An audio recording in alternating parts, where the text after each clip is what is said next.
More than 100 protesters gathered outside Congressman Darrell Issa's office today to rally against tax cuts to the super rich. But they were met with some opposition. News 8's Shannon Handy was there and explains their message. Carlo and Barberly, protests are held out here weekly, but they're not always this large, and we don't usually see supporters.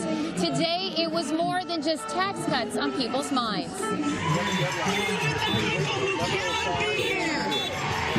While Darrell Issa's opponents clearly outnumber his supporters outside his Vista office Tuesday, those backing the Republican congressman, the party of hate, that's what we have, the party of hate versus the party of hope, made sure their voices were heard just the same.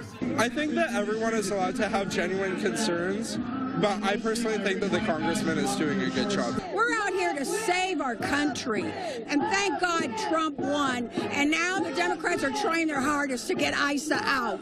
For what? Since the presidential election, demonstrations have been happening here weekly, but today it was focused on a national campaign called Not One Penny, with Issa opponents condemning tax cuts to the rich, saying it takes away from programs vital to the majority of his constituents. So he's the wealthiest member of Congress, and yet he seems unwilling to take steps to ensure that all of us in this district have the basic things that we need. We need our immigrants, we need our health care. Though the two sides stood opposite one another with signs showcasing their stance, there was one topic most here can agree on: how to eradicate racism, given the deadly attack that took place in Virginia on Saturday. It's important that it's now a topic of conversation almost everywhere you go, which we haven't had that before. Issa did not make an appearance, according to his staff. A congressman was in Dana Point for the day, but he did release a statement saying, in part, liberal activists that say there's to be not one penny for tax cuts, while simultaneously calling for government to take every last penny out of middle-class families' pockets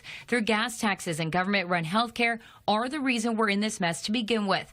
Enough is enough. We need to reform our tax code so Americans can keep more of what they earn, and so that employers can reinvest, expand, create new jobs, and get our economy back on track. And we did see some sheriff's vehicles drive through during this protest, but no arrests were reported. Another protest is planned for next week.